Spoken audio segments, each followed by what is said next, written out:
Mother Teresa and institute of computer education में आपका स्वागत है। हेलो फ्रेंड्स, ट्रिपल सी की इस सीरीज़ में आपका स्वागत है। मेरा नाम है वरिंदर सिंह। पिछले काफ़ी सारे सेशंस में हमने बाइनरी डिजिट्स की बात की है।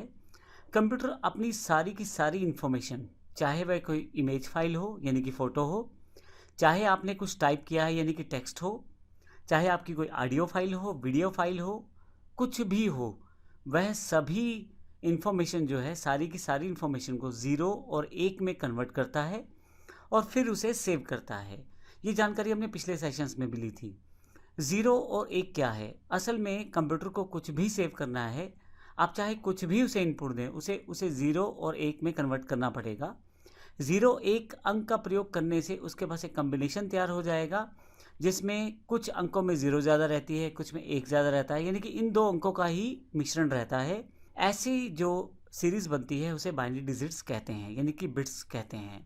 बाइनरी डिजिट्स का प्रयोग कंप्यूटर अपने लिए करता है, सारी चीज़ों को समझता है। जो आप इसको इनपुट देते हैं उसे फाइनली बाइनरी डिजिट्स में कन्वर्ट किया जाता है, कैलकुलेशन की जाती है बाइनरी डिजिट्स पे, उसको फिर से आपके समझने लायक आउटपुट में कन्वर्ट किया जाता है, फिर आपको ये प्रोवाइड करवा दिया जाता है।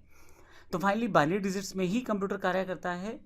और हम इस सेशन में बात करने वाले हैं कि जितने भी मेमोरी डिवाइसेस के बारे में हमने पिछले सेशंस में पढ़ा है, चाहे वह हार्ड डिस्क है, मेमोरी कार्ड है, पेन ड्राइव है, रैम है, इन सब की जो क्षमता है स्टोर करने की, उसको हम कैसे माप सकते हैं, उसके लिए हम मेमोरी यूनिट्स का इस्तेमाल करते हैं।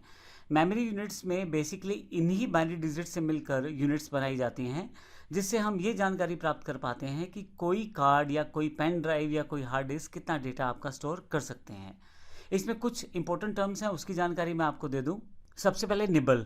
अगर आप 4 बिट्स का ग्रुप बना दें तो उसे निबल कहेंगे, यानी कि 4 डिजिट अगर आपके पास हैं बाइनरी वाले 0 1 0 0, ये एग्जांपल मैंने दिया है। तो इस तरह के 4 कम्बिनेशन अगर आपके पास इकट्ठे हो जाते हैं 4 बिट्स के, तो निबल कहते हैं उसे। इस तरह के अगर आप 8 बिट्स इकट्ठे कर देते तो उसे हम बाइट कहते हैं। वर्ड एक टर्म है जिसमें कोई कंप्यूटर किसी चीज़ को स्टोर करता है। इसमें 8 बिट्स से लेकर 96 बिट्स तक प्रयोग की जा सकती है। इसका सिंपल सा एग्जांपल मैं नीचे दे रहा हूँ, जिसमें मैंने इंडिया, जिसमें 5 अक्षर हैं INDIA, इन पांचों अक्षर को मैं यहाँ पे बाइनरी डिजिट का कोड बता रहा हूँ और इसको किस तरह से कंप्यूटर में स्टोर किया जाएगा उसका एक एग्जांपल दे रहा हूँ। अगर आप आई की तरफ देखें तो 0 1 0 0 1 0 0 1, ये एक कोड है बाइनरी डिजिट का जो आई को रिप्रेजेंट करता है कंप्यूटर के अंदर।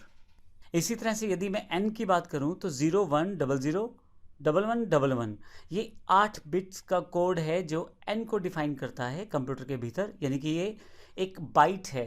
एन को डिफाइन करने के लिए हमने इस बाइट का प्रयोग किया है क्योंकि इसमें 8 बाइनरी डिजिट्स हैं। इसी तरह से अगला जो बाइट है डी के लिए, जिसमें फिर से 8 बाइनरी डिजिट्स हैं 0 1 0 0 0 1 0 0। फाइनली इसके पश्चात आई के लिए फिर से रिपीट है 0 1 0 0 1 0 0 1, और फाइनली ए के लिए 0 1 0 0 0 0 0 1, तो ये ए के लिए। तो इस तरह से हमने इंडिया वर्ड जो हमारे पास है उसको रिप्रेजेंट किया है बाइनरी फॉर्मेट में। अब यहाँ पे ये 5 बाइट का इस्तेमाल होने वाला है। आई के लिए अलग बाइट है, एन के लिए अलग बाइट है, डी के लिए अलग बाइट है, आई के लिए अलग बाइट है और ए के लिए अलग बाइट है। टोटल 5 बाइट्स का प्रयोग हुआ है, जिसमें आई के लिए अलग बाइट है, एन के लिए अलग बाइट हुआ, DIA के लिए अलग अलग बाइट हुआ, लेकिन टोटल जो 40 बिट्स का यूज़ हुआ है, क्योंकि हर बाइट में हमारे पास 8 बिट्स होती हैं। इसके अलावा मैं ये भी बता दूं, हमारे पास बाइनरी डिजिट्स की जो यूनिट्स रहती हैं या मेमोरी यूनिट्स जो रहती हैं वो ऊपर की तरफ यहाँ दी हुई हैं।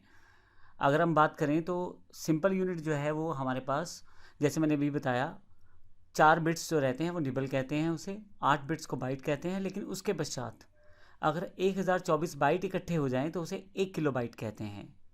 1024 किलो बाइट इकट्ठे हो जाएँ तो उसे 1 मेगाबाइट कहते हैं। 1024 मेगाबाइट इकट्ठे हो जाएँ तो उसे 1 गीगाबाइट कहते हैं।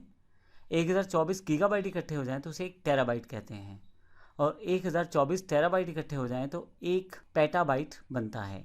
तो ये हमारी मुख्य मेमोरी यूनिट्स हैं जिसका प्रयोग हम करते हैं अपनी मेमोरी को मापने के लिए।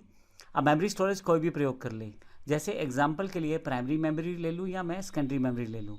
प्राइमरी मेमोरी में बेशक रैम है, या सेकेंडरी मेमोरी में जैसे hard disk, memory card, pen drive, DVD इत्यादि, इन सभी की जो मेमोरी यूनिट रहती है वो सेम ही रहती है, अर्थात हर चीज़ जो है बिट्स और बाइट्स में ही सेव की जाती है।